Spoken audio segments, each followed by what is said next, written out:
pelo convite. Muito bem recebido aqui no Jam Podcast.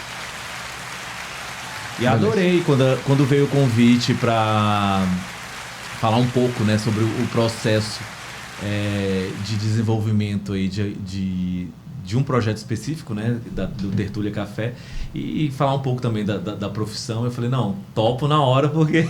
Muito bom. Muito bom. Quando a Karine veio com a ideia, eu falei, não, já tá aceito o convite, porque é o que a gente gosta de falar, ainda mais sobre esse projeto que ficou super interessante. Eu até fiz um post no meu Instagram, falei, lindo e elegante, e a cafeteria mais famosa aqui da cidade de Palmas, Tocantins, com certeza. Pois é.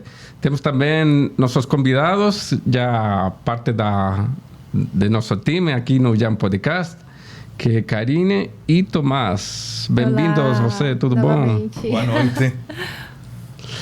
Ei, temos uma novidade aqui que vou apresentar para vocês também. Minha xícara, aí ó, de Tertúlia Café.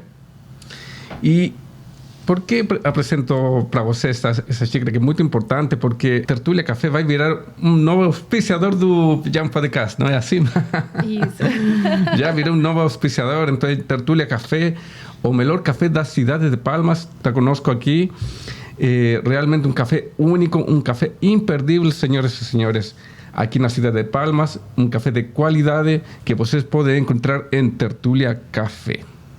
Beleza? E aí, Cristóvão, tudo bom? Tá tudo certo com design aqui no Palmas? Tudo bem, graças a Deus. Tirando o calor, né? Porque a gente tá numa fase agora que eu vou te falar. Meu Deus, quem conhece e já mora aqui há algum tempo sabe que é corriqueiro isso, mas todo ano é o ano pior. É o mais quente, é o mais, né, calorento, que a gente costuma falar. E cada ano... Nunca você está acostumado com o clima, mesmo já morando aqui há alguns anos, na verdade. Vem a chuva, refresca, você esquece um pouco, julho tá mais fresquinho, ventando. E aí todo ano palmense fala, nossa, esse ano é o mais quente. É. Nossa, esse ano é o mais quente. A gente não costuma que é ruim, né? E agora com café, na verdade, né? Com muito café aí pra gente... porque o tocantinense também gosta de café, né? À toa que abriu algumas cafeterias, e a Tertúlia aí ela tem já roubou aí o coração de muita gente. Porque o tocantinense ele gosta de café, o palmense também gosta de café. A gente está com um leque de bebidas geladas, cafés gelados, drinks gelados com café, sorvete, que dá para dar uma boa refrescada aí. Quem tá com calor e quer beber café, é só ir pro Pode ser café gelado também, né? Café gelado. Pois é. Cristóvão, vamos falar um pouquinho de design, pode ser? Sim, claro.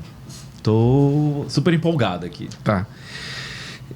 Para começar, como nasceu essa paixão em você do design? Então, eu costumo falar que eu nasci arquiteto. Eu não sei se eu já te contei essa história, Karine. Já. Eu costumo dizer que, tipo assim, eu nasci arquiteto. Com 5 anos, eu já recebi os meus avós. Eu sou do norte goiano, antigo norte goiano, Tocantins, né? A minha família é muito antiga aqui, na verdade. Sempre esteve aqui na região. Alguns, vamos dizer assim, alguns séculos, né? Porque a família já tem algumas gerações aqui que vive, né? Nessa região, na verdade. E aí, antes mesmo de se criar o Tocantins, existia o norte goiano. E a gente não tinha tanta estrutura aqui nessa região, mas a nossa capital era Goiânia, tudo se resolvia em Goiânia. Então, de 15 em 15 dias, quem tinha acesso, quem tinha possibilidades, condições financeiras, ia para Goiânia para resolver tudo. Então, meus avós, meus pais iam de 15 em 15 dias para Goiânia. Nessa época, meu avô, ele era político, prefeito da minha família política também, na nossa região. E ele era prefeito da nossa cidade, a qual minha família, né, é originária. E um dos meus, inclusive o que eu carrego o nome, né, o meu bisavô, que é Cristóvão Bisneto, é por causa do meu bisavô. É Cristóvão Ribeiro de Oliveira Bisneto. E o meu bisavô se chamava Cristóvão Ribeiro de Oliveira. A nossa família é uma das fundadoras dessa cidade. E o meu avô, ele era o prefeito na época dessa cidade. Ele ia para Goiânia de 15 dias. E Goiânia estava no boom da verticalização. Então ele trazia os populares, os jornais populares, que até hoje existe, na verdade, o Popular. Como o Jornal do Tocantins é muito famoso aqui, existe o jornal O Popular em Goiânia. E é muito famoso lá também, que também é do mesmo grupo também, do Grupo Anhanguera. E aí ele trazia os jornais, né? E tinha nos jornais os encartes dos prédios, as plantas dos prédios e as fotos das imagens dos prédios que iam ser construídos. Isso há 35 anos atrás, mais ou menos isso, essa média aí, 30 e poucos anos atrás. E ele trazia isso para cá e eu comecei a perguntar, questionar, aquilo me chamou a atenção, na verdade. Eu falei, são 4 anos, 5 anos. O que é isso? Quem é que faz isso daqui? Não, é arquiteto que faz isso, é arquiteto que projeta isso. Eu falei, então eu quero ser arquiteto. Então aquilo já me instigava. Então, e eu comecei a copiar o dom, o que é o dom, na verdade, né? Então, quando você nasce com um dom, é muito engraçado. Eu começava a copiar as plantas, porque tinha os layouts publicados. Hoje, você não vê tanto isso, né? Mas porque veio a internet e tal, então se perdeu isso. Mas naquela época tinha muito isso, porque era um meio de publicar, vamos dizer assim, de divulgação, era o jornal, né? E eu comecei a passar limpo as plantas. Só que eu já passava de uma maneira, muito engraçado. Individual. Muito individual e já meio que técnica, porque eu fazia a parede dupla, eu fazia o jardim conforme era o jardim, eu copiava o modelo do sofá, eu copiava o modelo da poltrona, eu copiava a bancada, eu copiava o modelo da pia, do lavatório, do vaso. Então, tipo assim, eu tinha muito isso, essa referência de passar limpo aquilo dali. E engraçado que depois, quando eu comecei a fazer a faculdade, existe um exercício na arquitetura que a gente chama, vulgarmente falando, entre nós, que é chupar projeto. Que basicamente é o quê? Botar pegar um projeto já existente, aplicar alguns papéis manteiga ou então vegetais e copiar. Passar o lápis ou então a lapiseira, né?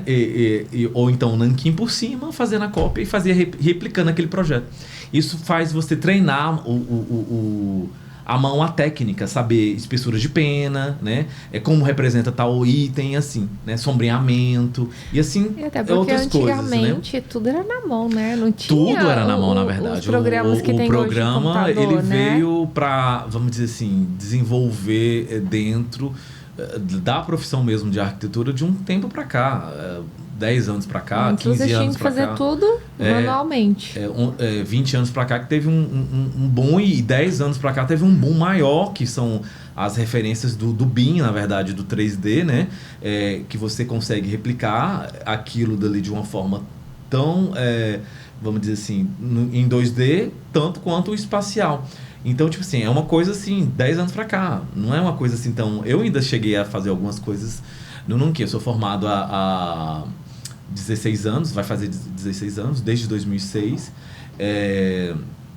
E eu ainda cheguei a fazer muita coisa manual. Então, eu acho o processo do trabalho manual para o arquiteto muito interessante, porque se ele foca demais no equipamento, ele perde aquela essência e aquela poética da arquitetura. Eu acho que está meio que vinculado assim, seriamente à criação. Então, se você perde um pouco disso, você se trava. Então, não é interessante, tanto que vocês sabem disso, já fizeram esse processo. Eu faço um desenho à mão, eu gosto de publicar, inclusive, nas minhas redes sociais, desenho daquele projeto que eu estou criando à mão. Entendeu? Eu mando para o cliente, porque eu acho muito interessante, que eu acho que esse processo ele tem que ser mantido, né? Não pode perder esse tipo de poética. Mas, Cristóbal, como você faz essa prefácie quando você captura a ideia que a pessoa tem, né, que capturou, você captura com uma conversação e já você começa a desenhar. Pois é, vocês já tiveram essa experiência, na verdade, né? 2 vezes, na verdade. Eu 3. E a Karine 3. É engraçado que é um briefing muito bem feito, mas é entender o cliente. Acima de tudo, esse cliente, ele tem... A gente tem que fazer... Nós, arquitetos, nós profissionais, a gente tem que fazer essa leitura muito bem feita. Né? E pegar as referências também para captar. Às vezes o cliente ele não consegue passar Ele tá conversando ali e não consegue. A gente, né, não tá entendendo. Por isso ou que são muitas ideias, né? Ou então são... tipo a Karine.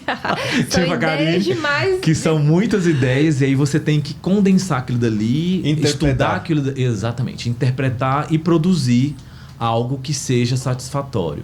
Eu acho que nas experiências que a gente teve, todas foram satisfatórias. Eu acho que eu consegui atender o ponto... tanto que vocês voltaram, na verdade. O ponto disso. Né, de entender o cliente, estudar o cliente, analisar o cliente, pegar as referências e trazer e traduzir aquilo dali, interpretando, né, dentro da necessidade dele, para produzir algo que seja aquilo que ele precisa. Né? Claro que tem que ter a necessidade, tem que ter o budget, né? Tem que ter várias coisas, na verdade. Né? O local, várias coisas ele influencia naquele jogo, né? naquela composição.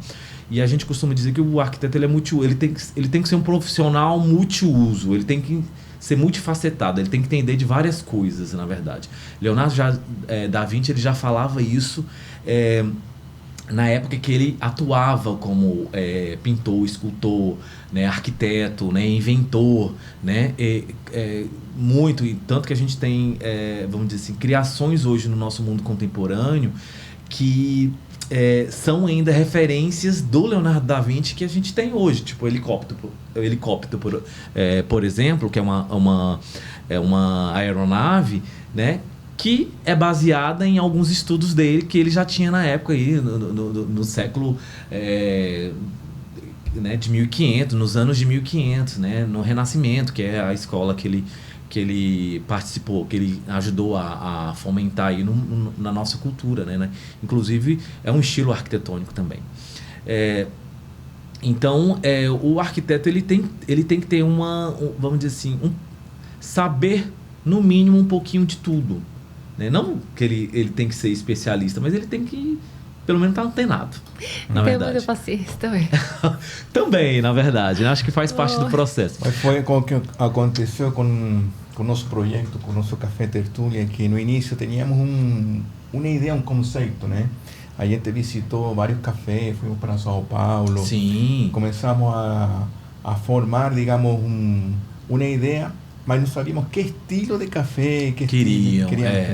E isso que destaco, assim, quando chegamos com Cristóbal, assim, Cristóbal, que você pode nos ajudar para plasmar, digamos, um conceito de uma cafeteria que tenha um estilo assim industrial, alguma coisa moderna. Ao mesmo tempo sem perder a referência do café que está linkado com o colonial, né? Aquela coisa das fazendas de café, né? Vocês não queriam muito perder isso.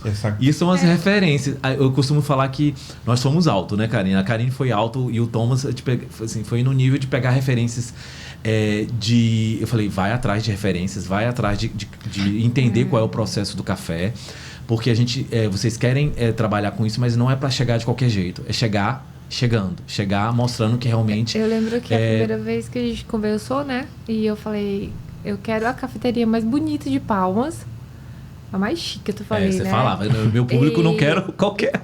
Coitado do Cristóvão, Javier, porque assim, eram muitas ideias e para ele... Porque você trouxe muita referência europeia também. Muita referência, porque você vai lá nas melhores cafeterias do mundo e são diferentes, né? Elas são bem diferentes. E cada uma tem uma tipologia, né? Engraçado, né? Tem aquela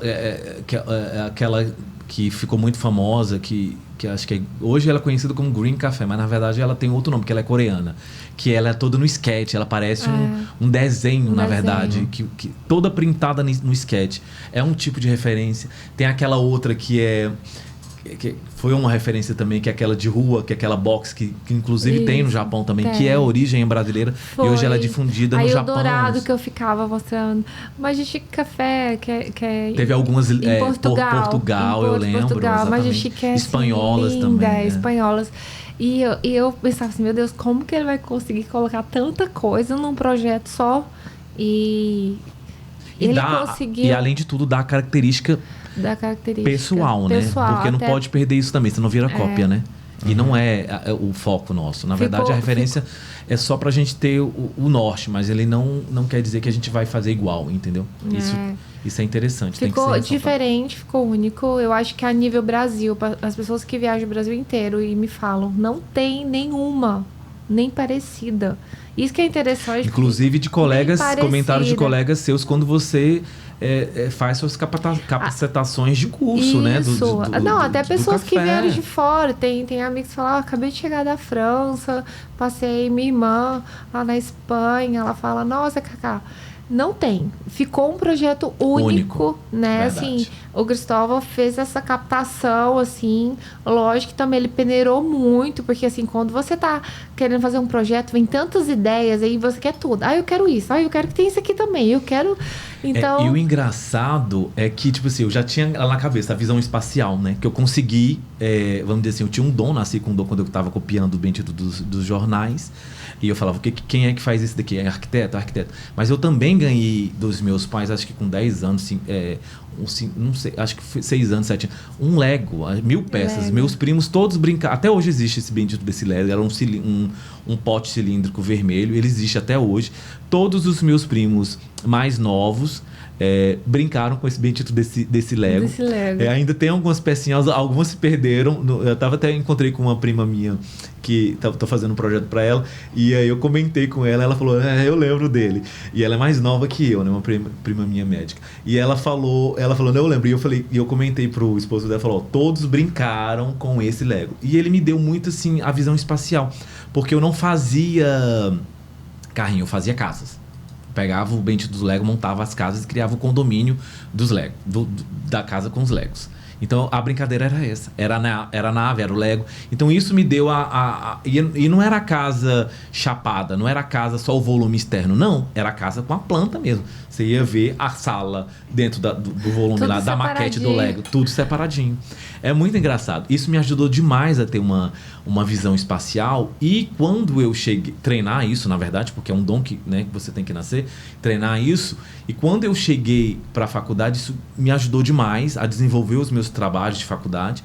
E na minha profissão ajudou demais também, porque quando eu converso com o cliente e ele vai me passando aquilo dali, o processo da criação do desenho, ele vai sendo desenvolvido, tanto manualmente como com os equipamentos que a gente utiliza os softwares, que basicamente é isso, é criado na mão. E o software é passado a limpo por software, né? O computador, na verdade. Então vai ter aquele software que hoje é o BIM, né? Que é uma ferramenta que a gente utiliza, ou no meu escritório a gente utiliza um dos métodos, é o BIM, que você replica aquilo dali, mas ao mesmo tempo o trabalho é feito de uma forma espacial. Então eu já consigo visualizar o projeto antes mesmo dele estar finalizado, praticamente do jeito que foi pensado. Então, assim, eu até brinco, não sei se eu já comentei isso com vocês no processo da obra, vocês podem até lembrar. Não, eu já sei como é que tá na minha cabeça. Não sei se vocês lembram disso. Sim. Não, eu já sei como é que tá na minha cabeça. Você pode ficar tranquilo. Até na casa, porque antes do projeto, Javier, da cafeteria... Não, fala primeiro de tudo, o início de tudo. Antes fiz um pequeno projeto para você de uma casa Cristóvão, tem mais de 15 anos isso, né, Cristóvão? Tem 15 anos, por aí. 15 anos, o Luiz tem 15 anos, ele tinha um aninho, mais ou menos. Eu tenho 15 anos de formado, então não tem 15 anos, não. Não, uns 14, então. Deve ter uns 12, 13 anos, é por aí. Porque o Luiz era bebê e o Luiz já tá com 15, vai fazer 16. Vamos colocar 13 anos, então. Mas tem mais de 10 anos. Por aí. Irmão, com certeza tem mais de 10 anos. Então, Javier, eu tinha um lote grande e eu quis desmembrar esse lote. Eu falei, eu vou fazer uma casa. Eu quero uma casa lindinha e tem que ser com um arquiteto e tal. E aí essa ainda era sócio ainda da Unaine. E aí o Cristóvão fez uma casa, assim, a gente tinha um espaço pequeno, o lote era 200 metros quadrados. Ele fez uma casa tão bonitinha, parecia uma casa de boneca. Ficou muito bonitinho. Muito bonitinho, os detalhes, o telhado, tudo, assim, do jeito que eu pedi, ele fez. Terminou que eu nem fiquei com essa casa, depois eu vendi e tal, né? E aí eu falava sempre... Próxima casa que eu for construir, vai ter que ser o Cristóvão. E eu falava isso, e eu seguia ele nas redes sociais. Aí teve uma época que eu fui embora e voltei pra Palmas e tal. E aí, quando eu casei com o Thomas e a gente pensou no projeto da casa, e eu falei assim, vou atrás do Cristóvão. E engraçado que um dia depois eu tô no shopping, Foi mesmo. cruzo com o Cristóvão. Foi mesmo, A coisa mais muito louca, engraçado. parece que é transmissão e ela de falou, pensamento. olha, eu vou te procurar, porque, tipo assim, foi muito engraçado. Porque Foi. eu tava andando, ela também, pá. Ela falou, nossa, quanto tempo? E eu já tinha um tempo que a gente não se via. Tinha. E ela falou, olha, eu vou te procurar porque eu tô querendo fazer uma casa. Eu falei, tá bom. Eu falei, tá bom. Vou deixar ela me ligar. Eu falei, o número ainda é o mesmo e tal. E aí, acho que na mesma semana você me A gente ligou, procurou. entrou em contato, a gente agendou a reunião. E começou o processo da casa, né? Tem até no Instagram dele. Tem Javier. uma Se a gente publicação falar, do tem vídeo tem da a casa. E a primeira experiência do Thomas foi essa, né, amor? E do jeito que a gente falou, ele absorveu de um jeito. E o de uma engraçado, maneira. na tertúlia também, mas o engraçado é que na casa, assim, falando bem, hoje eu conheço os meus clientes, né? Além de clientes, são amigos, mas o gosto de um não tem nada a ver com o gosto do era outro. Uma briga, era uma graça, até hoje. A casa, ela fica muito mais acentuada porque os gostos pessoais, eles se acentuam mais, na verdade. Então, a casa, acaba que aquilo dali fica muito... vamos dizer, essa diferença, ela fica mais visível. A tertúlia, a gente conseguiu, vamos dizer assim, organizar. Mesmo assim, ainda teve algumas coisinhas assim de direção, porque um tem um gosto de um e o outro gosto são totalmente diferentes. Mas, ao mesmo tempo, a gente conseguiu achar um momento aí de equilíbrio, exatamente. E o Na Casa, eu acho que a gente também conseguiu achar esse momento de equilíbrio também. Mas é aquilo que eu te falei, fica mais evidente a diferença de o que é o que o gosta e o que é o que o outro gosta, entendeu? E aí terminou que essa casa a gente nem construiu, a gente deu uma pausa, né? Porque seria uma casa de 200 metros quadrados, terminou virando uma casa de quase 500 metros quadrados. E a gente deu uma pausa e focou na cafeteria. Aí veio logo a ideia de abrir a tertúlia, a gente ficou nessa empolgação e montou a Tertúlia Café. E agora a gente quer outra casa depois, mas a gente já pensa em fazer outro projeto.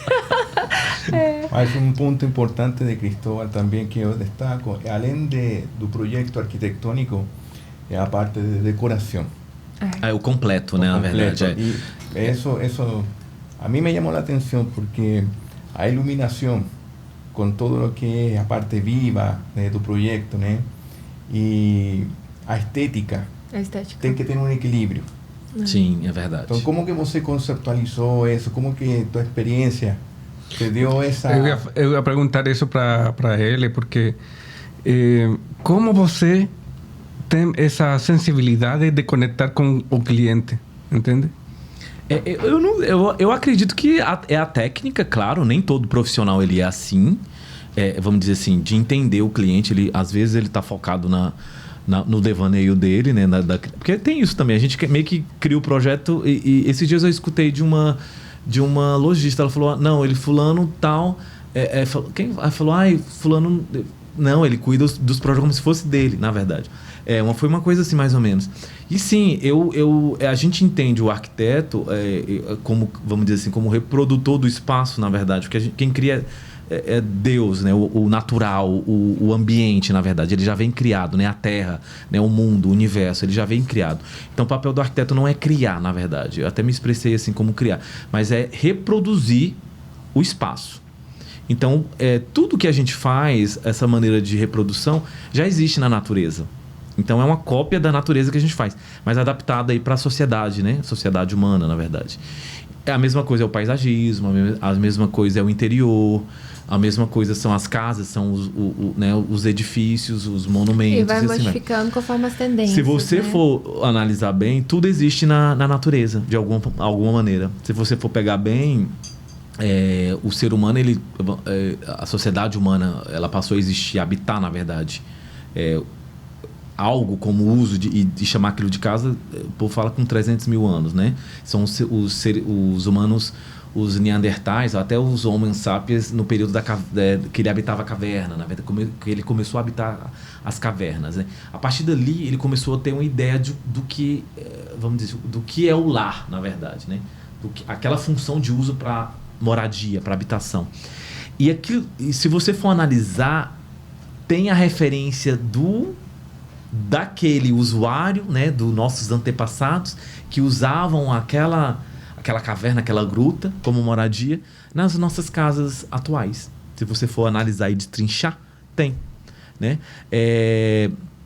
Então, assim, o papel do arquiteto, acima de tudo, não é só, vamos dizer assim, o objeto, né, a produção. É a função nossa principal, não é o projeto em si.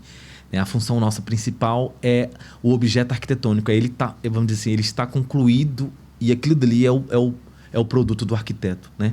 É o produto final, na verdade, né? O projeto, ele é um meio de como aquilo ele vai ser idealizado, como aquilo dali vai ser executado. Ele serve para isso. É a minha ferramenta, na verdade, né? De como aquilo dali vai ser executado. Mas como isso me faz linkar com o meu cliente, ou então com o meu usuário, na verdade, né? Como, o que me faz, na verdade? Tem várias situações. Tem a técnica, tem, né, que é a psicologia, na verdade, que te faz trabalhar isso de uma maneira mais, vamos dizer assim, certa, vamos dizer assim. E tem também a que vai pela orgânica, na verdade, que eu acho que sem querer você consegue fazer isso. Mas eu acredito assim, falando brevemente, não brevemente, mas falando assim, especificamente falando, que claro que tem outras funções, né? Eu acho que é um briefing bem feito e fazer a leitura comportamental do cliente. Você tem que entender e tem que ter o respeito pelo seu cliente, acima de tudo. Entender o que ele quer. É claro que o seu papel ali como profissional é direcionar o seu cliente. Não, eu quero a bolinha em cima do triângulo. Olha, isso aí vai ser assim, assim, assim. Você quer mesmo assim? Entendeu? Não, eu quero. Tá, a gente não consegue chegar a esse ponto. A gente pode chegar dessa maneira, sem perder muita respeitando o que você quer, mas sem perder vamos dizer, sem fazer muita coisa errada, mas chegando naquele ponto ali do que pode ser coerente, o que pode ser execuível, e assim vai chegar naquele ponto. Entendeu? Você falou aí em psicologia, né? Isso e olha que importante. mas é uma coisa falha no meu estudo, por exemplo. A gente não tem praticamente não existe uma disciplina de psicologia. Ter, né? O arquiteto que ele trabalha, a gente tem sociologia, né, para entender o contexto social, como do ser humano como sociedade, tem algumas coisas relacionadas a comunicação e expressão, né, quando você faz algumas coisas direcionadas de optativas, e tem de psicologia bem pouquinho, assim, não é uma coisa específica. Eu acho que tinha que ter específico. Sim, porque vocês lidam com pessoas o tempo inteiro. É muito interpessoal a nossa profissão, e a gente tem que entender como é o processo do ser humano, vamos dizer assim, do que ele vive, e tem que entender como... porque vai ter dia que seu cliente não vai estar bem. Entendeu? É isso que eu falo. Assim, vai ter dia que até você não vai estar bem, o profissional. E assim, o profissional que ele entende isso, os limites, vamos dizer assim, e acima de tudo, ele tem que entender que o processo, por mais que ele esteja criando, que ele cria aquilo ali, aí vai voltar naquele ponto que eu falei, não, ele toma conta como se fosse dele. Que ele cuida como filho, na verdade, mas é um filho que vai para o mundo, entendeu? E quem vai utilizar aquele projeto, né, aquela obra, na verdade, que foi finalizada, aquele interior que foi feito, ou então aquela arquitetura que foi feita, né, e ela foi produzida e virou um objeto arquitetônico, não é o arquiteto, é o cliente. O uso é o do cliente. Acima de tudo, é uma das premissas que eu sempre falo para o meu escritório, para a minha equipe, que a gente tem que respeitar o cliente acima de tudo e entender que o uso não é nosso, o uso é do cliente. Então, as necessidades do cliente, ela tem que ser respeitada. O gosto do cliente, ele tem que ser orientado para o melhor ponto. A função do cliente, ela tem que ser orientada para o melhor ponto, né, em questão. Não existe projeto perfeito. Não existe essa possibilidade. Sempre vai ter uma falha em alguma coisa. Mas você tem que chegar o mais próximo possível do uso de função, do uso de gosto estético, do uso de outras situações que o teu cliente ele te proporciona, né? E ele te dá, vamos dizer assim, as orientações. E eu prefiro quando o cliente ele me dá as orientações. Quando ele fala assim, fica livre para você criar, na verdade. Eu acho que eu fico mais perdido quando eu pego as várias referências do cliente. Um dia eu ainda vou ter esse poder. Entendeu? Né? Não, vou ter esse poder de falar, Cristóvão, faz do seu Mas jeito. aí é que tá. Hoje eu acho que eu sou mais feliz dentro da minha técnica de criação. Tipo assim, eu quero pegar as referências, eu quero entender você. Eu quero entender o que você precisa. Entendeu? E aí eu quero produzir aquilo dali para você, reproduzir aquilo dali para você, interpretar e reproduzir no objeto arquitetônico que você precisa. Seja um projeto de interiores, seja um projeto, né, de arquitetura, seja um projeto de iluminação e assim vai. Né? E não adianta você querer fazer com a sua cabeça e não seguir o profissional. Uma das coisas assim que eu acho que fortaleceu a minha amizade com o Cristóvão, porque é igual ele falou, tem dia que você não tá bem. O Thomas não conhecia. E tem dia que é só pra conversar fiado, né? O Thomas não conhecia ele, eu conhecia. Aí o Thomas queria uma coisa, eu queria outra. E às vezes veio a questão da pandemia, aí algumas coisas superfaturou. E aí a gente quis conduzir. Teve esse processo também que eu acho que... esses dias eu tava comentando sobre uma obra que eu tô pequeno, coisinhas assim, tipo assim... E aí o valor muito exorbitante. Eu tava comentando com outra colega minha. Eu falei, gente, aonde que foi que eu dormi? Que eu não passei... Dá a impressão que eu passei 10 anos assim, sem exercer nada na profissão. E eu acordei e os preços são desse jeito. Assim, mas, sem lógica, sabe? Javier, o Cristóvão ele é muito direto e honesto. E aí a gente falava assim, a gente não pode gastar esse valor X, eles precisam de algo assim. Karine, eu vou te indicar algo que eu confio e que é bom. Mas, se você quer fazer com outra pessoa ou do seu jeito, você faz. Resultado, tudo que a gente não seguiu lá no começo, que era o que o Cristóvão indicava, a gente entrou num monte de problemas contínuos, achando que ia economizar o que estava fazendo certo. Não estava. E serviu de lição. Quando o arquiteto fala, faz assim, assim, segue, vai nesse fornecedor, você tem essa opção, ou você faz desse jeito. Se você seguir, o seu projeto sai do jeito que você sonhou, do jeito que o arquiteto projetou ali. Se você quer sair desse trilho e tentar fazer algo só achando que vai ganhar, não vai. Não adianta, porque o que a gente, né, no projeto Tertúlia mesmo, o que eu quis escorregar pro lado... o arquiteto falou, nossa, eu não falei, olha o que eu falei. A gente gastou 2 vezes mais, que foi o exemplo de ferro, né, aumentou muito. Sim, eu acho que foi mão de obra exemplo, que é assim, difícil. Muito, vamos dizer assim, o mais realista que a gente tem, assim, é a estrutura metálica. Acho que teve um problema sério nesse período da pandemia, porque as ligas, na verdade, né? O alumínio, as ligas de ferro... Tudo aumentou porque é tudo cotado em dólar, né? Por mais que o Brasil ele tenha os minérios, mas vai em estado bruto para fora, lá é manufaturado e manda-se isso novamente para cá. E quando a gente compra em dólar. E isso encarece demais o processo, né? E aí veio a pandemia, né? Triplicou e era toda semana aqueles valores... Até hoje, na verdade, tá essa variação, na verdade, de valores. E isso influenciou o quê? A mão de obra. E ainda tem um processo também da mão de obra. A mão de obra também. Que é complicada. Que aqui em Palmas ainda está um pouco limitado. Em algumas situações, sim. Em outras, nem tanto. Mas eu acho que a tendência é o mercado ele ficar mais... evoluir, na verdade. E a mão de obra ela ficar mais profissional, vamos dizer assim. Tá começando, na verdade, né? Cristóvão, nesse sentido de... Eu queria te perguntar uma coisa. Quando você tem um projeto bom, um projeto que você fez com muito carinho, você se conectou com esse cliente, entende? E esse cliente, de algum outro jeito, não consegue fazer tudo. Ou seja, o dinheiro não alcança, entende? Aí você como se sente? Não, aí que tá. Aí tem que ser a jogada do profissional. Ele tem que se adaptar ao cliente. A gente vai ter que direcionar aquele projeto pro que... Normalmente, já aconteceu comigo isso. Né? E aí você tem que ser... Aí é onde entra a função do profissional, que é respeitar o cliente e vamos terminar o seu projeto da melhor maneira possível. Mas isso, o que ela está falando aqui sobre a questão do ferro e sobre a questão da orientação... o briefing bem feito e o respeito do cliente, ele te limita a não acontecer isso. É bem raro hoje em dia acontecer isso.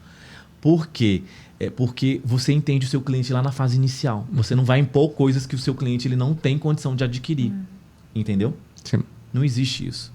Né? Vocês sabem disso. Você dá a né? liberdade para mudar, né? E existe isso também. Tem a liberdade projetual de alteração. Por mais que aquele projeto ele foi especificado de uma maneira, existem os planos A, B, C. Acho que a gente até brincava com isso, né? O plano A, o plano B, o plano C. A gente passou por isso por causa da pandemia, porque tudo aumentou. Então e eu tive outros exemplos também de clientes meus que estavam executando casas no período da pandemia e até em outros projetos também de interiores também no período da pandemia e tiveram que fazer adaptação porque o orçamento não permitiu. Tudo aumentou. Você faz, tipo, a previsão X, era um dobrou, X e dobrou. Entendeu? Mas assim, a minha vantagem hoje é o quê? É o cliente ele se apaixona pelo projeto. Eu acho que é pela leitura que eu faço. Vocês são um exemplo disso. Aquela leitura que eu faço junto com a minha equipe de entender todo o processo. E quando vai o produto, a ferramenta, vamos dizer assim, que é o 3D, que é, né, porque o projeto é o detalhamento, a ferramenta, ele se apaixona. E ele tenta fazer o esforço de executar de acordo. E então, quando você não consegue, é muito frustrante. Assim. Triste. Pro profissional, tipo assim, antes eu tinha, no início, vamos dizer, tinha aquela frustração no início da profissão, de nossa, eu não consegui ter aquele projeto daquele jeito. Né? Depois eu fui entendendo que o processo ele não é assim. A imposição ele não tem que ser imposto. Entendeu? O processo ele tem que ser construído e eu prefiro, na verdade, até que ele seja orgânico, esse processo de produção. Então, assim, e aí, beleza, eu fico maravilhado quando o projeto ele sai de acordo com tal, mas eu também fico feliz quando o cliente ele conclui o projeto dele e fica feliz. Nossa, eu tô feliz com o meu projeto. Saiu do jeito que eu estava dentro das minhas possibilidades. Já teve clientes que falam dentro das minhas possibilidades. E tô feliz com o meu projeto e tá do jeito que eu quero. Um exemplo é a sua casa, a primeirinha, o primeiro projeto que eu fiz. Né? Ele não era um projeto monumental, tal, mas eu acho que eu fiz a leitura direito e saiu de acordo que você era feliz nela. Né? Com ela, na verdade. Né? Então, eu acho assim, o processo hoje, o arquiteto que ele não entende que ele tem que, acima de tudo, entender o processo e, às vezes, pode acontecer dele ser orgânico, né, dele fluir organicamente, e aí você tem que ter esse jogo de cintura. Por isso que talvez a disciplina de psicologia na faculdade ela é super importante, porque tem profissional que ele não entende e onde começa a ter as rixas. E aí já não é mais aquela relação interessante. E no meu caso, é uma relação demorada, porque como você mesmo comentou, Thomas, é uma relação que ela vai da arquitetura até o interior. Né? Ele pega arquitetura, interiores, iluminação, conclui e a gente entrega a casa na chave, na verdade. Então é uma relação demorada, ela não pode ser queimada, eu porque se ela for queimada no início, tchau, acabou. É um casamento. É um casamento. Eu falava. Às vezes, assim, por essas questões, aumentou tudo, financeiro e tudo, a gente, nossa, tem que fazer, Cristóvão. Chegou momentos assim que deu desespero da gente achar que não ia conseguir, que o Tom estava assim, não quero, vamos parar. E eu chegava, Cristóvão, não vamos fazer mais nada. Vamos parar, não quero. E ele na psicologia dele, não, calma, vamos organizar, vamos organizar, vamos ver o que a gente pode alterar. Que você tinha feito psicologia. Né? Porque aí ele aguentava quantos clientes Meu Deus, tem, quantos, né? E tudo, e é normal. E assim, eu entendo que é normal. Por quê? Primeiro que você está trabalhando, o povo fala que é um pouco piegas a gente falar isso, mas você está trabalhando com o sonho da pessoa. Né? Segundo, você está trabalhando com o dinheiro da pessoa, não é o seu dinheiro. Na verdade. Então, quem sabe o limite da pessoa é a pessoa, na verdade, né? Então, e esse processo a gente tem que entender. Então, você, tipo assim, você tem que... Não, onde que é que a gente pode modificar para chegar num consenso? É aqui? Então, vamos fazer. Não tem como impor, na verdade, isso. Então, eu acredito que o processo, o profissional que ele entende isso, que ele, né, que deixa a coisa fluir organicamente, nesse quesito, sem imposição, né? Vai ter cliente que gosta tanto que que compra tudo e faz, mas vai ter aquele cliente não, vamos adaptar aqui, vamos adaptar, e assim vai.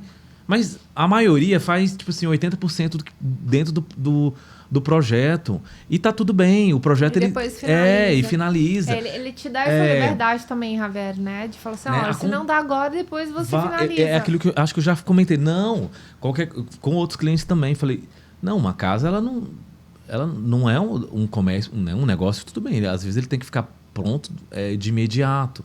Às vezes não, às vezes ele ainda tem algumas coisas que ele pode ser adaptado, pode ser executado depois, né? Dentro das possibilidades. Mas assim, uma casa, para ela ser finalizada de acordo, tem projetos meus que duram 2, 3 anos em execução, né? Primeiro se executar a arquitetura, para depois se executar o interior, e assim vai, exatamente. É que a percepção que a gente tem dos arquitetos é que eles são bem fechados, né? Assim, quadrados, igual as casinhas quadradinhas. Então, a gente fica estressado com fazer um projeto e que tem que quadrar as contas, né? E o dinheiro. E sempre não é assim. Sempre os materiais ficam mais caros, o custo de vida é mais caro. São vários fatores, São né? vários fatores. É o tempo, é mão de obra também que você vai ter que lidar. O próprio cliente ele vai ter que lidar com a mão de obra. E aí, às vezes, não foi.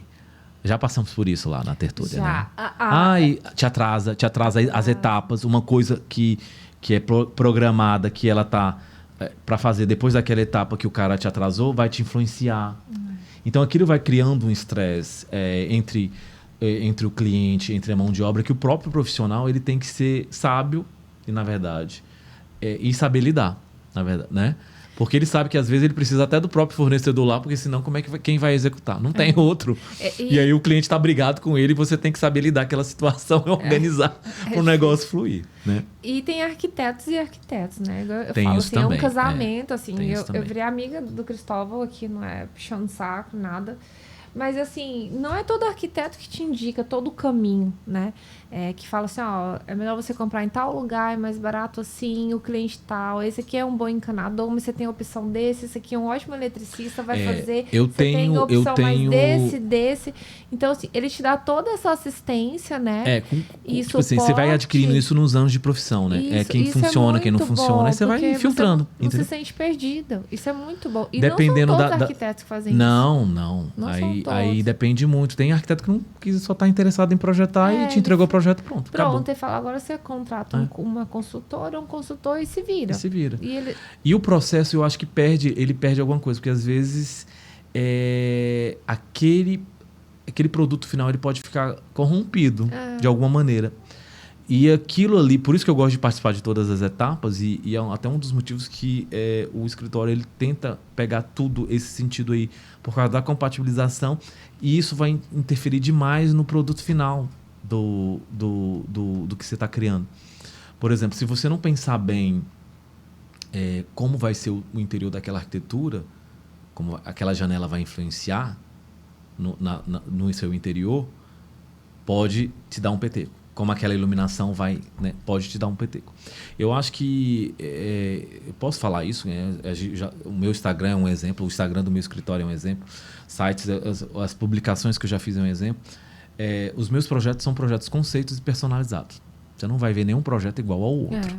Você pode pegar aí dentro desses 15 anos de profissão que foi criados. Na verdade, 16 anos de profissão. Nenhum projeto é igual ao outro, por causa desse respeito que eu tenho com o cliente e, acima de tudo, que cada projeto é personalizado para cada cliente. Pode ter referências, né? O que está no momento, aí uma coisa chama a outra, mas todos têm sua identidade. Eu queria te perguntar uma coisa. Quais são teus objetivos como profissional, como arquiteto daqui na frente? Nossa, é bem assim, o que eu vou fazer, né? O que eu penso, na verdade. Eu acho que eu deixo as coisas fluírem, e eu acho que é consequência do seu trabalho. Posso complementar isso? Pode complementar. Que tipo de estrutura, que tipo de obra assim, gostaria de você fazer assim? Você não fez ainda. Eu não fiz ainda.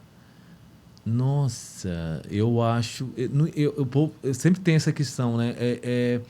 Mas vamos dizer assim, eu acho que é a próxima. Eu acho que sempre é um desafio a próxima. Um sonho. Um sonho que eu não fiz ainda. Nossa, eu já fiz edifício, eu já fiz corporativo, eu já fiz comércio, eu já fiz...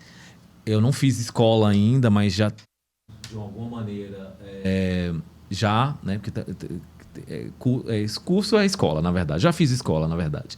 Né? Curso técnico é escola. Já fiz escola, já fiz... Eu não fiz hospital, mas fiz clínica,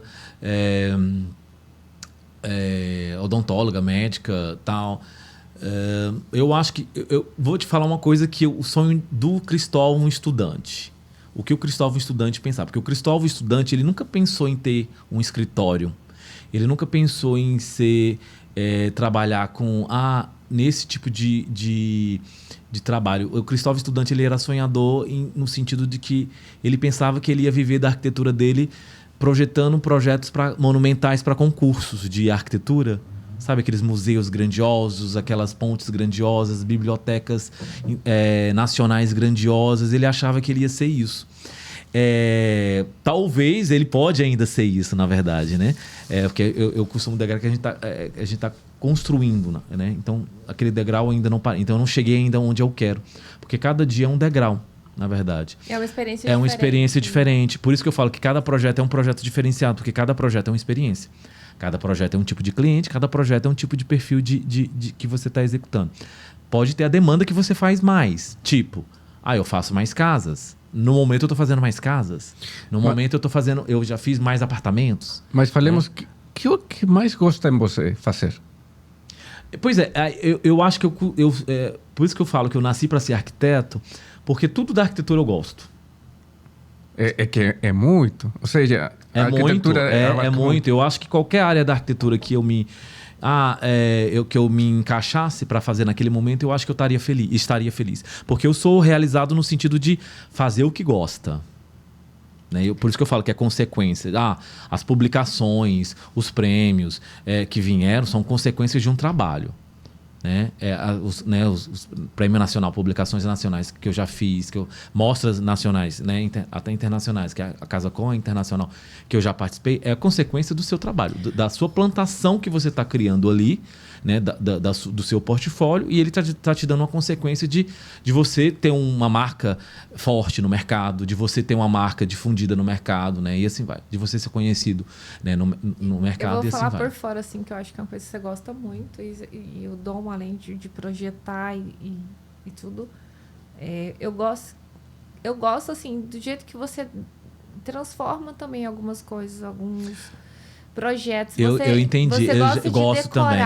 É como se você tivesse uma varinha, sabe? E dá aquele up e muda, né? Muda, igual você vê sim, em filme. Tanto que eu tô fazendo, engraçado, um retrofit de um prédio agora, antes a função desse prédio era salas comerciais. Já foi escritório, salas comerciais. É um prédio grande, mais de 2.000 metros quadrados e tal. E ele está virando um retrofit, é um projeto de retrofit, ele está virando um multifamiliar. Ele está virando apartamentos. Até me mandaram quando viram um post que eu fiz do prédio. Nossa, que elefante branco. Eu falei, é um elefante branco, mas daqui uns dias vai estar lindo, lindo, lindo. Vai estar muito mudado. Acho que foi uma coisa assim. Aqui em Palmas, é um doce da Pips que eu estou fazendo. Já fiz outros. Ele é um prédio que ele era sala, ele era 1.000 e poucos metros quadrados. Nós estamos ampliando, mudando o uso do prédio todo para multifamiliar, porque permite. Porque além do uso do solo permitir, a região permite esse tipo de possibilidade. Então, para o cliente é um investimento que vai valer a pena. Se não fosse, o profissional ele tem que ser sincero e falar para o seu cliente, não vai entrar nesse mercado, porque não vai valer a pena. Acho que entendeu? É capital, é universitário, né? E não é nem isso, não. É a localização, muito bem localizado, e o perfil de tipologias de habitação multifamiliar que nós estamos colocando lá. Não são apartamentos grandes, são apartamentos pequenos, próprio para esse tipo de uso. Tipo assim, eu quero ter uma base em Palmas, é o ideal. Não são grandes, tipo assim, universitários, é o ideal. Quero comprar 2 e transformar em 1? Pode. É muito bem localizado, E o custo também, eu acho que pela maneira, por não ser apartamentos exageradamente grandes, vai ter um custo mais acessível assim, nesse sentido. E além do projeto, ele ser um projetinho também diferenciado para localização também. Eu acho que isso chama muita atenção. Né? Então eu acredito que o arquiteto ele tem que ter esse papel também de orientar o cliente. Não, o que o mercado está te dizendo? Se você tivesse chegado para mim e não fosse o momento de montar uma cafeteria, eu tinha falado, não entra nessa, porque não vai fluir. É interessante você ir para outro tipo de gosto. Porque eu lembro que você, eu gosto do café, eu quero trabalhar com café. A minha paixão é o café. Depois que nós montaram mais 8. Exatamente. 8 cafeterias. Você foi tipo assim, só existia na época... Duas. Tarufo e as do shopping. Duas, né? Copenhague é uma mistura, na verdade, né? Mas é uma cafeteria. Mas é de shopping, né? E as outras de shopping que não chega, acho que... mas no perfil da Tertúlia nenhuma. É que você já chegou com aquela ideia, né? Falou, o perfil que eu quero é esse daqui. O público que eu quero é esse. É esse tipo aqui que eu quero atender. Eu quero ter um produto diferenciado. Eu quero isso. Falei, não, é interessante. Não tem nada disso aqui nessa cidade. Pode investir. Né? E ainda não tem, só não você. Tem. Nem no Tocantins. Só você. É como eu te falei, as pessoas falam de fora. E não é puxando sardinha porque eu fiz o projeto. E eu até recebi depois, quando eu fiz o post, e eu falei, nossa, eu quero visitar. E ela falou assim, tendo a sua assinatura, claro que ia ficar ótimo. A minha cliente me mandou, até foi suspeito porque é cliente, mandou assim, tudo que você assina fica bem acabado, bem feito.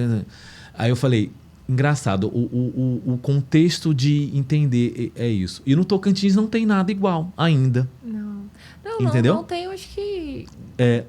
Eu acho que assim... Não, e nem isso não. Eu acho que ela tá antenada com o mundo.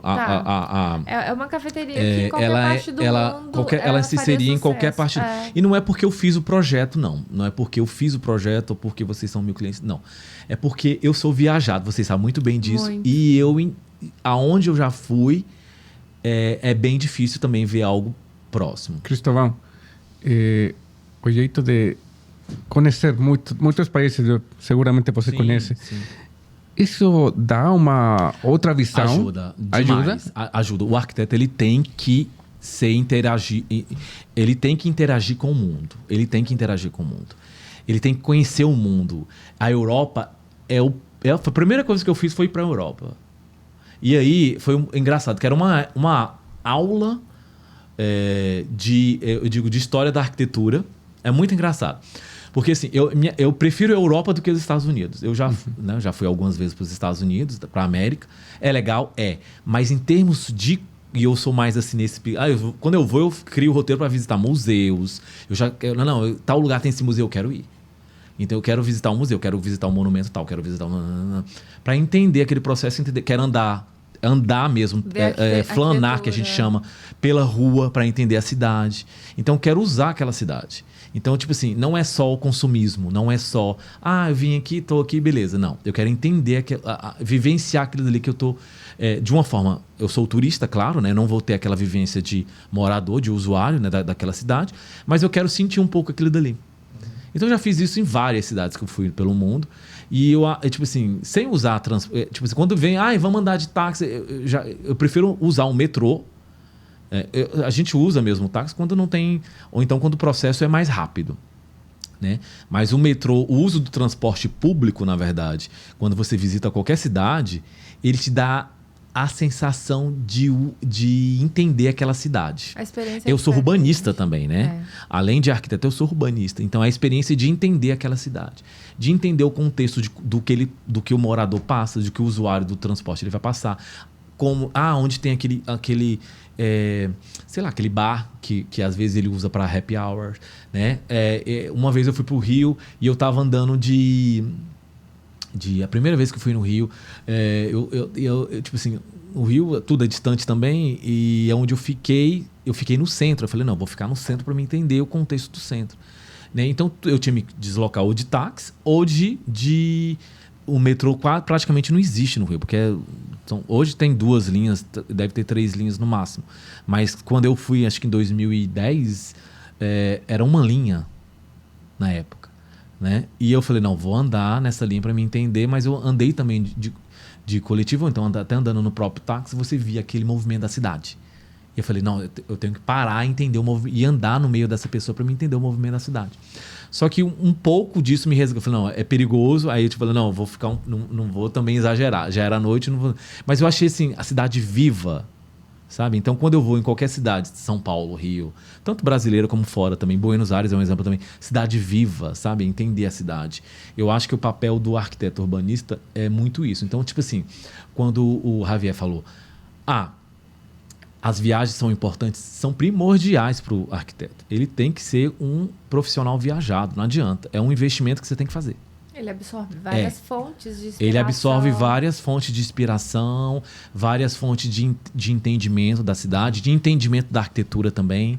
Ele te abre a cabeça que aquilo dali, vamos dizer assim, o que a gente pode fazer hoje é limitado, que existem coisas que você tem aí que às vezes é feito com tão pouco lá, que dão uma cara super diferenciada e você, nossa, mas é isso que eles fizeram com isso? E dá um outro aspecto, entendeu? É muito engraçado. Qual tendência ou estilo você rescataria assim, na tua experiência? O que no local te chamou a atenção assim, especial? Então, é aquilo que eu te falei. A primeira vez que eu fui para a Europa, eu fiz um roteiro, eu me senti num livro de história da arquitetura. Eu gosto muito da arquitetura, mas não para reprodução. Eu faço para o meu cliente, eu faço bem também, porque eu tenho que entender o cliente e entender o contexto. Mas, assim, para o meu gosto pessoal, eu acho que seria o mix, como vocês já viram em alguns projetos meus, que a gente tem que entender que o arquiteto, quem diz isso é um arquiteto londrino inglês, é o Peter Cook, acho que ele já é falecido, se eu não me engano. Ele criou um grupo na década de 70 que se chamava Archigram. E esse grupo, ele mais alguns outros arquitetos que eram colegas de faculdade, né, e saíram para a profissão, eles projetavam novas formas de usar a cidade, novas formas de existir a cidade. Eram cidades flutuantes, cidades itinerantes. Então eles tinham muito isso naquela época. E ele fala que o arquiteto ele tem que traduzir a época que ele está inserido.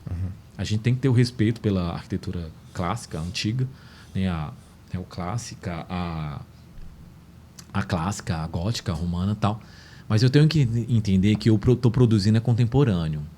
Então, tipo assim, se eu produzo isso hoje, ele tem que ser produzido de uma forma que ele mostre que ele não é cópia.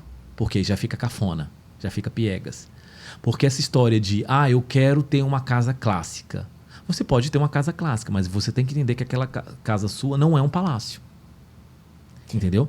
Então, assim, eu quero ter uma casa clássica, então eu tenho que entender que eu vou gastar com aquela casa. Porque o que é clássico é caro.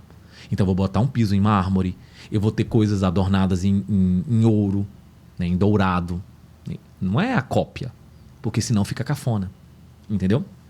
Então, assim, eu tenho que traduzir aquilo para a minha contemporaneidade. Então, eu posso ter elementos clássicos, mas eu não pode ser cópia, porque senão fica cafona. Fica kits, né? Fica cafona. Entendeu?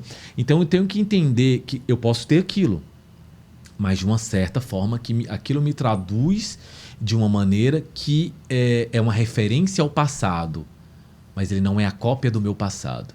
Entendeu? E aquilo que eu tô... porque eu acho luxuoso e tal. Sim, mas tem que ser proporcional. Eu tenho que ter um terreno grande, uma área grande para me fazer aquele palácio. Eu não posso pegar um lote de 360 metros e criar uma casa clássica com moldura. Não casa, não linka, entendeu? Cristóvão, eu queria te perguntar qual é a sua opinião com respeito à arquitetura de Palmas.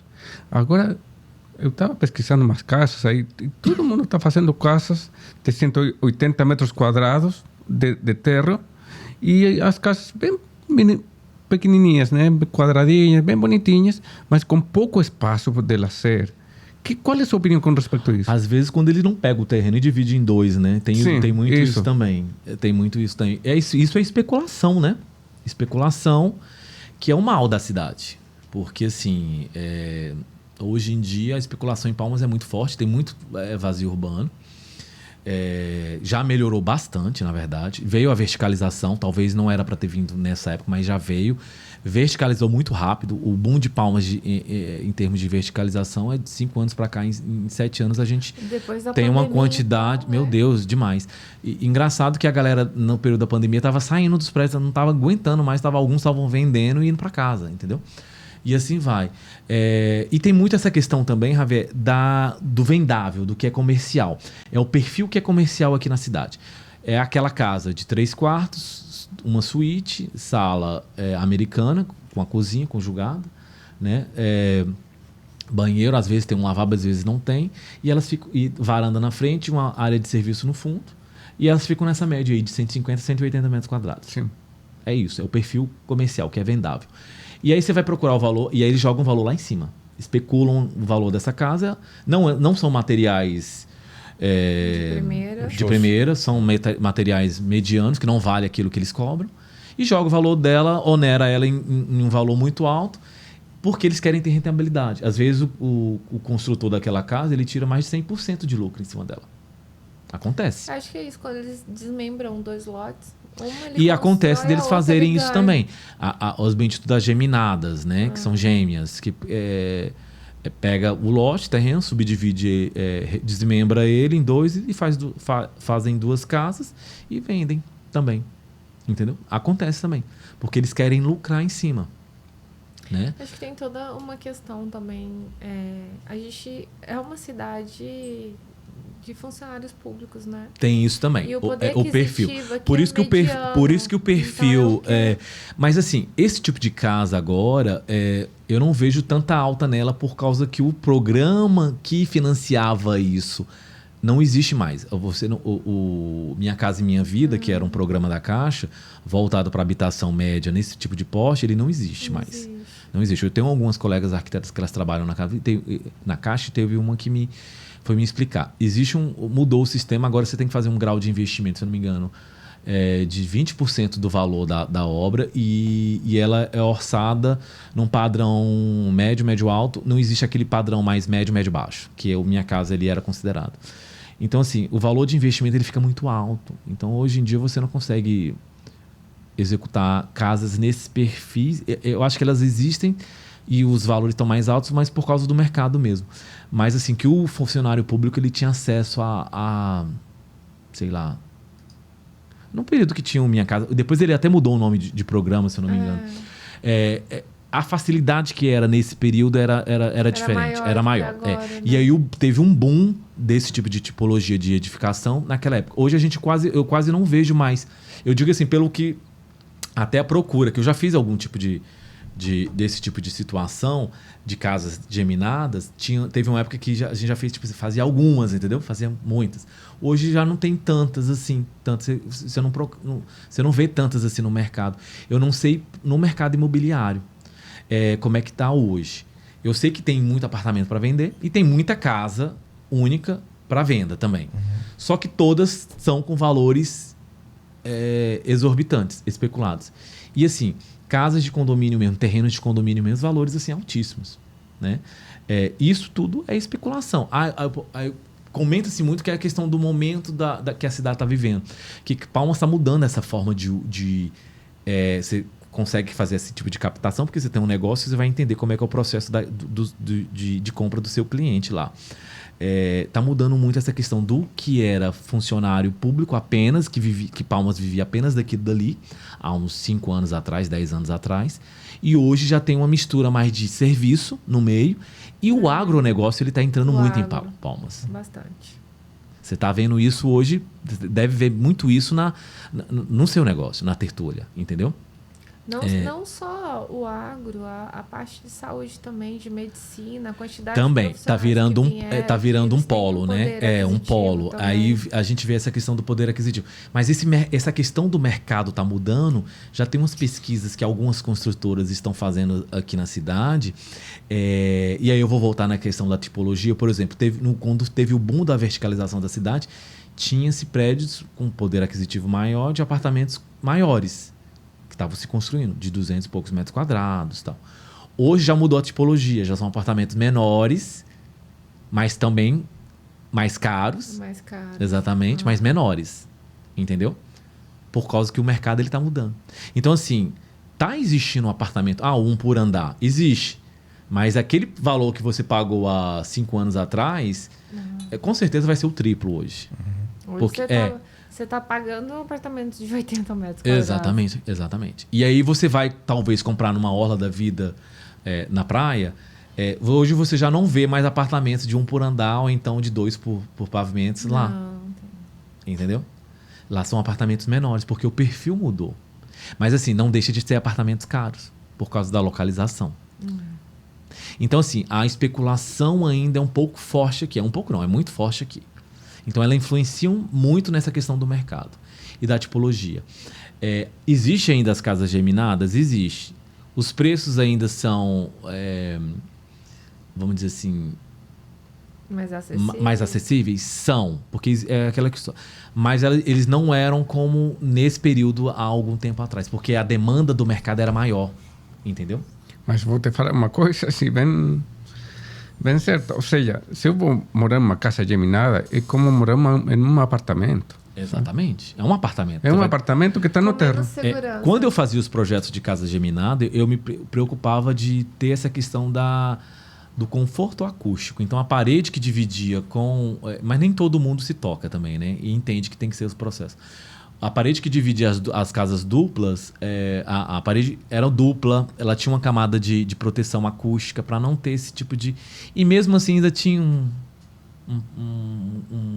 uma coisinha ou outra, entendeu? Então, assim, é complicado. O microparcelamento, ele já deixou os terrenos assim... Não tão grandes, né? Porque 360 metros quadrados, se você for pegar 60% de 360 metros quadrados, não dá muita coisa, né? Ainda tem isso também.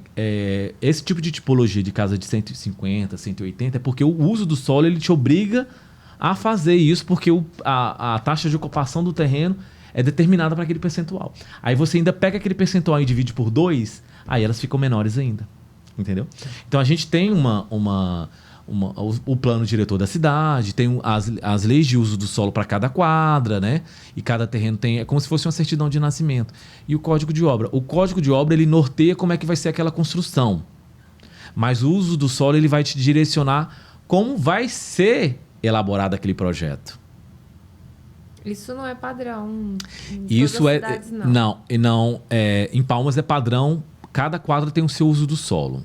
E dependendo da quadra, cada terreno tem o seu uso do solo.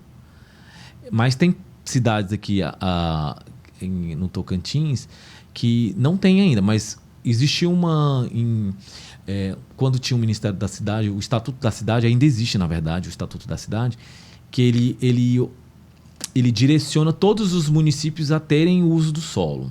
Ou plano diretor, na verdade. Aí você vai gerar uma diretriz de uso, né? De determinadas... De setorização para determinadas regiões naquela cidade. Vai determinar o uso de determinadas funções, até de normas construtivas. Isso tudo é o seu plano diretor. O de Palmas, desde quando... Por ela ser uma cidade planejada, ele existiu desde quando ela foi criada. Então já tinha esse plano diretor. As cidades mais antigas do Tocantins não tem. Aí teve um período que a própria secretaria... Eu ainda fazia faculdade e eu tinha uma amiga minha que fazia curso comigo, ela trabalhava nessa Secretaria de Planejamento Estadual. Eles fizeram meio que um combo geral tal para fazer de alguns municípios. Aí não sei se fizeram de todos. Aí fizeram o desenho urbano, captaram todo o desenho urbano daquela cidade e começaram a introduzir o plano diretor. Mas nem todos terminaram e parece que alguns não foram aproveitados. Eu sei que tem agora alguma coisa do governo federal que também tem de verba que direciona para isso, se eu não me engano. Tem mais ou menos alguma coisa assim. E você também consegue, através de emendas, né, parlamentares, alguma coisa assim, direcionar. Porque o Estatuto da Cidade, ele te dá essa possibilidade. É como se fosse uma norma federal, uma lei federal que obriga o município a ter o bendito do plano diretor. Que é o correto, né? Que é como se fosse a cartilha de como você vai habitar naquela região, entendeu? Sem criar construções desorganizadas, sem ter... né, crescimento desorganizado e assim vai. Um exemplo, citando Palmas, Não é porque a gente mora aqui, mas a gente tem uma cidade muito bem elaborada nesse sentido. E os órgãos públicos competentes, eles seguem muito bem a risca nesse sentido. Pois é, isso é muito importante. Olha, eu lembro que você mencionou Goiânia. Goiânia é uma arquitetura bem especial, como cidade, né? Sim. Que tem um Art Deco, assim Goiânia como Art Deco, exatamente, é da década de 60. Isso, Ela é mais velha que Brasília. Isso aí. E é bem enrolado andar por Goiânia. Mas assim, o que foi... Goiânia foi uma cidade planejada, só o centro. Sim. Aquela região do Palácio, da Esmeralda, né? A parte civil, ela foi toda planejada. Cívica, né? Ela é uma cidade Art Deco, inclusive o traço dela é Art Deco também, tá, né? Você, é como se fosse um cone, você vê a curva aí e o cone se sobe as avenidas, exatamente, né? aí sobe as avenidas. 82, 83, E aí tem a 84. parte orgânica, que com o crescimento desenfreado virou uma confusão, que é o que reflete hoje. E aí, acho que se eu não me engano, não lembro o ano, mas teve um prefeito de Goiânia que foi o que criou aqueles monumentos. Ele tentou meio que... O fluxo de Goiânia de trânsito estava terrível já. Goiânia teve um boom de verticalização muito forte, eu contei aqui, né, que até me ajudou nessa questão de me aflorar o meu dom, esse boom. E assim, deu um problema pesadíssimo na questão, no decorrer dos anos. Segurança também, mas assim, trânsito é terrível. E aí eles tentaram fazer uns projetos de requalificação urbana, abrindo e reformando algumas vias, que aí são aquelas que tem os monumentos, né? Que é aquelas pontas de cruzamento, para tentar melhorar isso. Ajudou, mas mesmo assim ainda é complicado. Sim. Eu já cheguei a visitar ela... Reformaram a Marginal também, eu acho que por causa disso. Já tem um tempinho que eu não vou em Goiânia. Como algumas coisas que a gente faz fora, inclusive de clientes também, com essa história de Palmas ter contato direto com São Paulo, com Brasília, eu vou mais para... Não era tanto Goiânia, eu não me direcionava tanto a Goiânia. Mas assim, é um mercado mais orgânico, é uma cidade que você percebe, tipo assim, bem mais orgânica. Ela lembra muitas cidades aqui do interior do Tocantins, Araguaína, Gurupi, lembra demais Taquaralto, entendeu? Essa questão, principalmente o centro, nesse sentido assim, de fluxo de pessoas, né? Que é o que é o Tocantins. Palmas, esse planejamento de Palmas é uma cidade extremamente organizada, mas ela não é a cara do Tocantins. A cara do Tocantins é Goiânia, Gurupi, Araguaína, entendeu? Essa é a cara do Tocantins. Porque são cidades mais antigas, né? São da década de 70, se eu não me engano. Porto é mais antiga, na verdade, né? Mas a gente tem cidades aqui seculares também. Eu visitei, início desse ano, Arraias, e Arraias de criação, não município, mas de povoamento, tem 284 anos. Uma cidade extremamente antiga. Bom, pessoal, estamos aqui falando com Cristóvão Bisneto, certo? Arquiteto, urbanista, com a turma de Tertúlia Café, com Tomás, com Karine. E a gente está curtindo esta conversação muito, muito interessante. Eu vou perguntar só uma pergunta mais para Cristóvão, que está... Eu estou aqui... Javier, nós estamos com tempo. Pode ficar tranquilo. Pode fazer as perguntas que você então quiser. Eu vou fazer dois. Pode fazer. Duas perguntas, tá? Vou fazer duas perguntas. A primeira é: qual é teu maior orgulho na vida, no plano arquitetônico, por falar assim? Tertúlia Café. Também. Eu acho que ficou muito interessante, ficou bem legal. Vejo a felicidade dos meus clientes aqui com o resultado final. Eu também sou muito feliz com o resultado final. Eu acho que a gente tem um spot aqui na cidade, um ponto de parada. Eu indico para todo mundo, todos os meus clientes eu indico, de alta qualidade. Assim, quer bater um papo legal? Vai lá no Tertúlia. Entendeu? Também é um projeto maravilhoso. Mas assim, eu acho que cada projeto é uma realização. Eu não vou nem puxar a sardinha para nenhum. São filhos, né? São Você filhos, ama exatamente. Não tem como igual. eu falar, eu não gosto desse, eu não gosto desse. Eu acho que eu sou um profissional realizado. Ainda mais porque eu consigo capta a essência dos meus clientes. E os meus clientes, eles gostam tanto dos meus projetos, daquilo que eu apresento, que eles tentam executar da melhor maneira possível. Então, isso faz tornar o profissional realizado, né? Faz criar aquele portfólio. E não existe fórmula para isso, gente. Eu acho que é tentar desempenhar o seu papel da melhor maneira possível, que o resto é consequência. Beleza. E a última questão. Que você falaria para todo aquele que está começando, que tem um empreendimento e ele está assim com dívida, começando aqui no Tocantins, aqui no Palmas? O que você falaria para eles? Uma dica. A terra das oportunidades, né? Sim. Acho que a gente tem que pensar que Palmas ainda tem um campo muito aberto. Acho que tem muita coisa para fazer aqui em Palmas. Tipo assim, acho que se falasse para qualquer pessoa, gente, mas não calou, montar um café não calou, né? Uma cafeteria não calou. Me falaram isso. Né? Eu acho que, tipo assim, chamaria de louco, mas eu acho que é um mercado muito aberto, muito amplo. E todo empreendedor que chega na cidade, ele entende isso, que é um mercado muito aberto, muito amplo. Então, eu acho que tem sol para todo mundo aqui, né? Plantar a sua árvorezinha para colher, né? E colher a sua sombra. É só trabalhar bem, é só trabalhar honestamente, né? Com responsabilidade, que o que é seu está ali. Acho que basicamente é isso. Então, acima de tudo, tem que ser honesto e tem que ter a responsabilidade como profissional, como prestador de serviço, como empreendedor, como, né? E entender que o mercado está aí, aberto, e as oportunidades estão aí para serem feitas, né? Existe isso também, né? Que você também consegue criar as oportunidades no decorrer aí das necessidades. Você faz o mercado também criar necessidade, e assim vai, né? A gente comentou de casinhas geminadas, teve um período que foi muito necessário aqui, né? E assim vai. Teve o período de casas, teve o período dos apartamentos, né, maiores, teve o período das casas maiores, teve, e assim vai, né? Eu acho que é um mercado, eu acho que ele vai fluindo, né? Uhum. Isso torna a cidade dinâmica, né? Não tem como ela ficar estática, entendeu? E assim vai ser. Eu fui numa palestra, eu até já cheguei a comentar com a Karine, e não sei se eu falei com o Thomas sobre essa palestra, que ele é um consultor, ele tem uma consultoria há 21 anos de mercado de luxo, de alto padrão, e ele falou que os olhos estão voltados para o Tocantins. Os olhos do Brasil estão voltados para o Tocantins e para Palmas. Então, quem tiver aqui e tiver possibilidade de trabalhar aqui no nosso mercado, vai ter várias oportunidades de crescimento e abertura também de produzir algo legal. Então, até por causa disso mesmo, dessa mudança do mercado do agro está se inserindo aqui, né?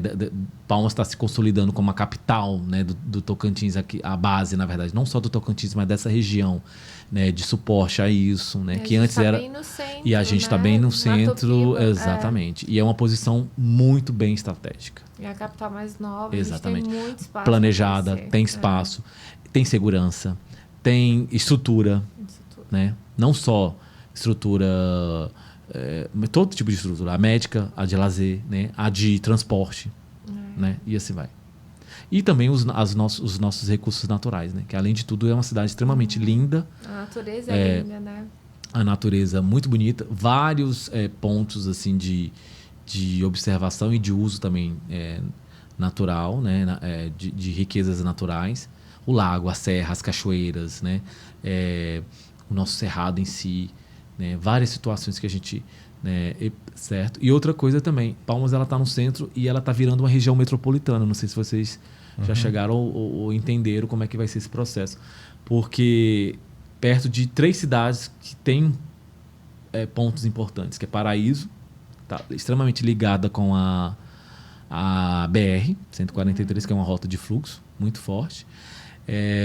Miracema, que é uma produtora bem grande também de agro também, do agronegócio. Porto Nacional, Lajeado, né, que detém a usina, que é um potencial energético aí grande.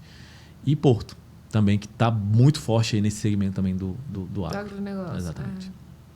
Então, assim, ela está no ponto central dessa região. Então, é aquilo que ele falou. Fora que ela tem muita migração, dessas cidades perimetrais. Luiz Eduardo, né? E outras cidades aí que tem um polo forte aí, muito acentuado, né? Por isso que eles falam que a mudança, talvez não mudar completamente, mas hoje aquele foco que era administrativo total, que dependia totalmente da economia administrativa, vai estar mudando, né? Ou equilibrando ou então ultrapassando.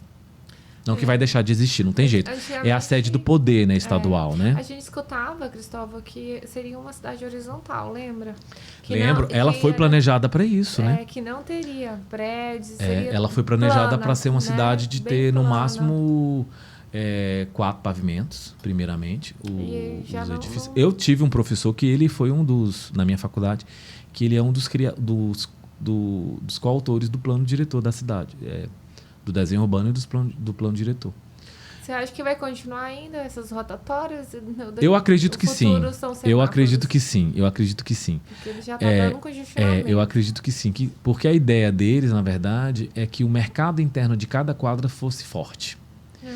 É como Brasília, né? É como Brasília, exatamente. Quem conhece Brasília sabe que as QCs lá, as quadras... Né? As quadras têm tudo. Cada quadra é sustentável nesse sentido. Exatamente, a ideia era essa. Tanto que o povo fala, no início falava, é a cópia de Brasília, é a cópia de Brasília. Por isso tem as avenidas, né? E tem a parte comercial. Como aqui, né? Todas as avenidas, Karine, são duplicadas aqui. Isso. Então, o fluxo... E tem a parte comercial. Então, hoje acontece esse problema que a gente tem de trânsito e as rotatórias são engarrafadas nessa região central, mas é porque o fluxo das vias do sistema, vamos dizer assim, vamos comparar com o sistema de circulação de um corpo humano. Ele não está completo ainda. Então, é um dos motivos que me faz falhar em alguns pontos, entendeu? Quando ele estiver todo completo, as vias elas vão se conectar. Não adianta, é um sistema único. Vai desafogar.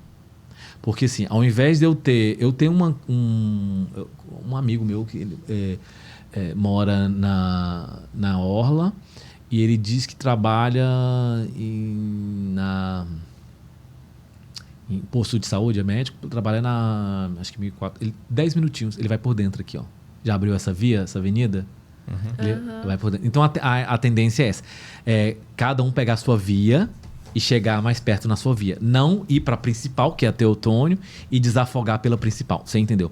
Porque o fluxo da Teotônio, basicamente, ele é ligar a região sul ao centro, que é cortando a cidade. E a JK a mesma coisa. De aeroporto. Exatamente. O sul seria aeroporto e os Aurenis, né? Sim. É o forte da ligação, seria a ligação. Mas para o nosso uso aqui interno do plano diretor sul e norte, que hoje é dividido assim, seria as vias, as NS e as LOs. E aí, consequentemente, eu consigo desafogar. Né? É um sistema único, não tem jeito, é muito complexo. Então, ela foi pensada para ser assim. A questão da verticalização realmente não era pensado para Palmas, mas isso foi especulação.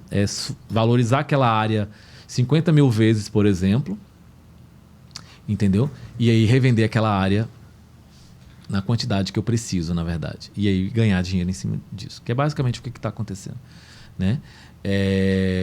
Mas isso é o mercado, não tem para onde fugir. Toda cidade tem, todo lugar do mundo tem um mercado imobiliário. Não tem para onde fugir. A questão é como você lida com aquilo dali. Então, posso fazer a última pergunta? Pode fazer até mais se quiser. Ainda. Cristóvão, você viajou o mundo inteiro, conhece. Não, ainda falta muita coisa. Esses dias eu fiz um post de bandeiras que eu fui, aí o povo... Nossa, aí eu falei... Fui numa loja e falei... Você ainda quer? Aí eu comentei, né? Não me ligaram, aí eu comentei. Que tava tipo assim, brincando. Meio que, era uma brincadeira. A pessoa comentou que tava meio que... humilhando o povo. Eu falei, não, mas...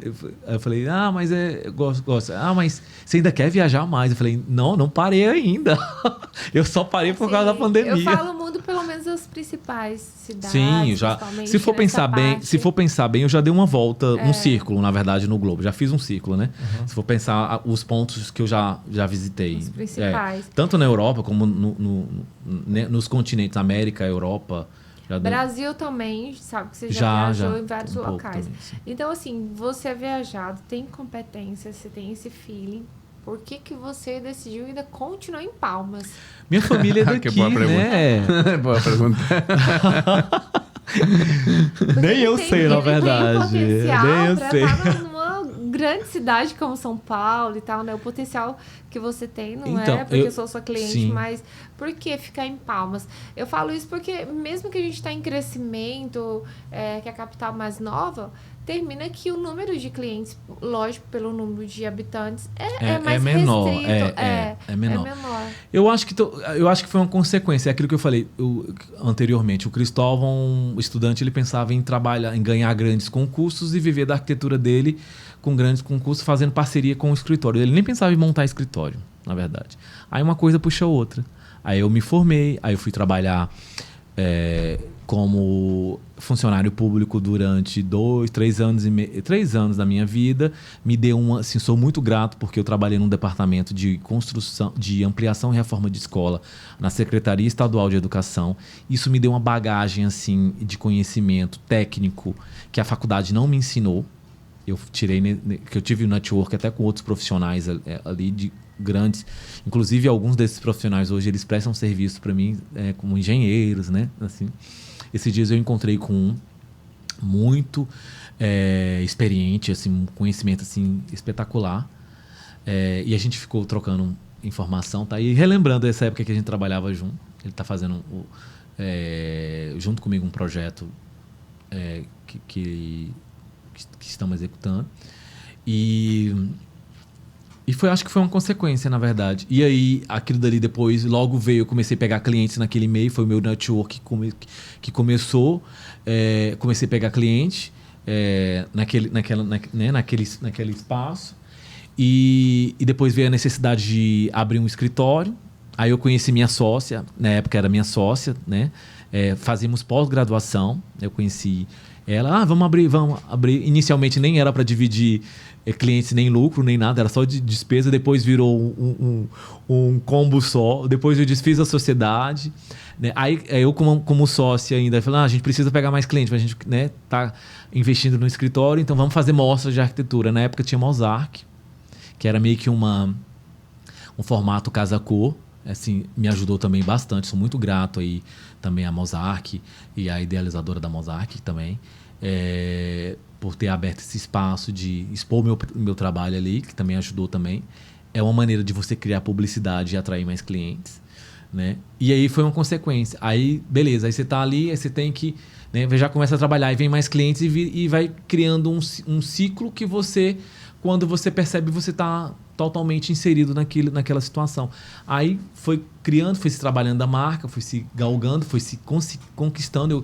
Eu separei minha sociedade, criei também uma marca individual e assim foi se trabalhando aquela marca, aquele escritório. Você foi enraizando aqui mesmo. Foi. Minha família é daqui, né? Como eu digo, já tem alguns gerações que ela tá meio que inserida na região. E foi me enraizando, mas nada me impede daqui 1 ano, 2 anos, não sei, né? Abrir portas em outros lugares, mas eu acho que eu não perderia esse vínculo com o meu estado. Eu amo muito aqui, eu acho que eu sou realizado profissionalmente. Você viu o estado? Exatamente. Criado, não, né? não é que eu vi, na verdade, eu já estava aqui antes dele existir. Não é que ele existia, que a criação Tocantins documental, né? Eu vi ele ser criado, criação Tocantins documental. Mas já existia o norte goiano, já existia a região, na verdade, né? Então, tipo assim, acho que a gente faz parte da história, né? E estou ajudando, na verdade, Palmas a crescer junto, né? Então, eu estou evoluindo e ela está evoluindo junto. E eu estou ajudando. Então, tipo assim, eu fui até uma época, fui convidado para fazer, pelo CEUP Ubra, fazer parte de uma exposição de profissionais que desenvolvem trabalho aqui. Ficou, acho que um período lá, o curso de arquitetura do CEUP, ele fez isso. Acho que foi em 2019, se eu não me engano. Lá no Parque Sesamar tem a primeira Casa de Palmas, que é a Casa Sussuapara. É meio que um museu. E aí a gente fez uma exposição lá, mostrando como é a arquitetura de Palmas. Então, assim, já faz parte da história, né? Só que, claro, né? Eu acho que, assim, ainda tem aquela essência ainda do Cristóvão, estudante, que quer galgar, que queria morar fora, que quer galgar, que pensa em construir coisas grandiosas. Mas dizem que o arquiteto ele é igual o vinho. Quanto mais ele vai envelhecendo, mais ele vai ficando bom, entendeu? Então, acho que até lá eu tenho um tempo ainda para para quem sabe abrir mais mercado aí para fora já tem alguma coisa minha produzida fora do estado, né? Eu já fiz projetos em Belém do Pará, fiz projetos no Maranhão, Carolina, fiz projetos no Piauí, Bom Jesus, fiz projetos em Goiânia já, em Brasília tem um projeto também que em andamento lá de um apartamento também. Então já tem algumas coisas fora daqui, né? Do Tocantins. Mas assim, a tendência é abrir mais leque, quem sabe até fora do país também, entendeu? E assim vai. Acho que é galgar, na verdade, né? Que logo vai vamos trabalhar. O meu nome é pronto. Beleza, pessoal. Eu estou aqui assim, bem interessado nessa fala que estamos desfrutando essa noite aqui, com companhia de Cristóvão Bisneto. Super agradável, viu? Tô adorando o bate-papo. Muito obrigado pela sua sabedoria, sua exposição aqui da arquitetura, uma visão do Palmas geral, né? Que é muito interessante também. Sim, eu acho que a gente tem que mostrar o contexto todo, né? Sim. É aquilo que eu falei, além de tudo, hoje o foco do meu escritório é arquitetura, interiores e iluminação. Mas assim, eu não deixo de ser urbanista, né? Entender o processo da cidade. Eu acho que a cidade ela tem que ser lida mesmo, até pelo tipo de situação que a gente tem que criar dentro dela, né? O tipo de produto que a gente tem que reproduzir nela. Então acho que é super importante essa questão do contexto urbano. Beleza. Então, Tomás, Karine, muito obrigado também pela sua assistência aqui. Foi ótimo. Obrigado. Obrigado pelo café novamente.